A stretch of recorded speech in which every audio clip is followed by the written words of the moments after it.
From the News Channel 8 studios, let's talk live with your hosts, Natasha Barrett and Doug McElway. All right, if it's not in the news headlines, you know, it's easy to forget about the men and women serving our country. It really is. And Luke's Wings is an organization that puts our servicemen and women absolutely first. With the help of travel agencies and people like you, Luke's Wings takes flight, bringing wounded warriors together with their families. And Fletcher Gill is the founder of the program, and he's here to tell us about it. Fletcher, there's an interesting story on how this started. A friend of yours went to visit soldiers at Walter Reed and didn't expect the feeling, I guess, she took away leaving there. And that's kind of how this all began. Well, that's absolutely correct. She was a Redskins ambassador back in 2007, and she was at Walter Reed visiting the soldiers, and she met a soldier named Luke. And he was just in really bad shape. And when his mother showed up, everything changed. His morale changed, his mood changed.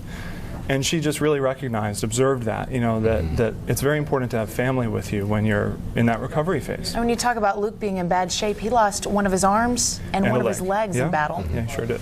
Yeah. But he's doing much better now. We keep in contact with him. He's a good friend of the organization. He comes out sometimes. We bring him up to D.C. and he comes to our events. And, you know, so that's a positive story in the end, I think. But he's definitely very special to us, and that's where our name comes from.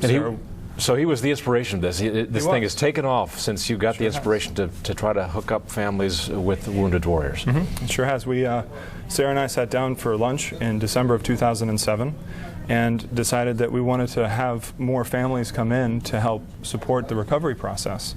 And, you know, we just kind of sat there for a second and we thought, well, can we do this? And then we thought, sure, who's going to stop us? So we incorporated the 501c3 and started raising money March 1st of 2008. This is great. I fell in love with this when I read the story because, you know, you hear about people getting wounded abroad, but a lot of times they can't see their family because they're, you know, at the Army Hospital in Germany. It costs too much money, and the people they need to get that lift are their family. It's true. It's very true. You guys will have a chance to meet one of our favorite heroes today, John Moore. But one of the families that we're going to be helping next week is a soldier who was wounded, and he's now at Walter Reed, and his wife came in and is by his bedside, but he hasn't seen his kids since before he was deployed, and his wife hasn't seen the kids for about 4 months now because she's been here with him.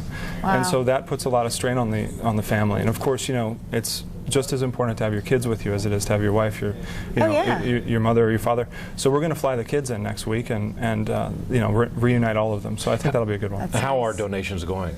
Well, donations are going well. Last year, we had no expectations, and we were able to fulfill every request that we received, which was pretty important to us. And you've only been doing this, collecting money, for more than a year, so it's great that you're getting that feedback. Do you feel that, you know, we mentioned in the introduction of this that some people may forget. If you don't see it in the news headlines or you don't hear about something happening over there, that it's not that they want to forget, but it's in the back of their minds. Do you think that affects donations sometimes? Oh, definitely it does. You know, we have fundraisers out there to keep the awareness up.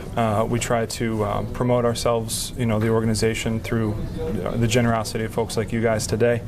And we're getting more into our corporate sponsorship world now, which is pretty big because it normalizes normalizes our costs and really increases our pass-through rates. So Verico Technologies, Trulin Service Corporation, folks like that really start to write some checks, you know, and that changes everything. It's a game changer. And are all the soldiers at Walter Reed aware of this service that you provide? They are, yep. We put you know, flyers on the board at Walter Reed and at the VA hospital in Tampa, Florida, and at Bethesda Naval, and, you know, several other military hospitals around the country. And really the call to action right now for all of our, you know, individual donors is to come to our website and donate $10 a month, you know, on our Facebook cause page, on our fan page, and on our website, because we have some 2,000 or 3,000 people that follow what we're doing And we send out stories of our soldiers, to them. We say, this is the request from the soldier's family, and here's how we responded, and your last $10 made this flight happen.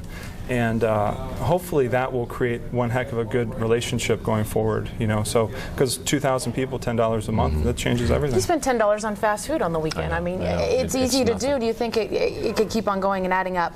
I read the history of Luke's Wings. Your partner, you mentioned Sarah, who made the trip over to Walter Reed. And I just found it so interesting because she said, I didn't even want to go there that day. I was so busy. It was another appearance, and whatever. I did it. I was in uncomfortable boots, and I had to go there, and she writes and talks about it. But this is an excerpt, and she says, as I drove away from Walter Reed, it occurred to me that my help had not just ended, it was just beginning. I knew that I had to do more for these veterans, not out of obligation, but because I brought so much joy to both them and me. You must get that too. Yeah, every day. I tell my friends the story of when I was in a grocery store, and I got an email on my BlackBerry from a caseworker telling me a story of a soldier and asking me if we could help. And of course, I just replied, yes, we'll take care of that. It just changes your entire day. I mean, it's very special for everybody. And I think that's why we keep trying to share those stories with our supporters, to create that triangular relationship between the soldier, our supporter, and ourselves. And if everyone's involved, it brings you back to reality. We've talked about the wounded warriors sort of being out of the off the radar screen a little bit in this day and age with the Iraq War. Not so much in the headlines as it used to be, but the war in Afghanistan continues, and the enemy in that place is beginning to use the same kind of tactics now that resulted in so many of these horrific injuries that we saw from Iraq. Well, it's very true, and we always say that the body armor saves the life, but it doesn't save the limbs.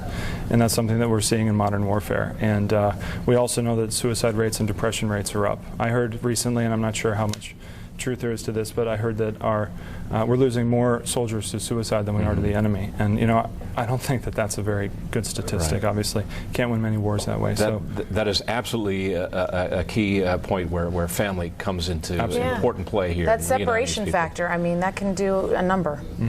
And people forget that wounded warriors and vets do not have the benefits of a hospital near home. They're at Walter Reed or in Lansdale, Germany. Is that the other facility? That's where they pass them through. Yep. And then they end up at the VA hospital in Tampa, or but depending upon what service line they're in, they'll end up at a specific hospital. But then they can eventually get to a secondary hospital like Fort Drum. Just not like they can pick or afford their family come to this. This is a great thing. Luke's Wings is the program, and Fletcher Gill, thanks for coming in and telling us more about it. And we're going to hear a little bit more about a couple that benefited after the commercial break.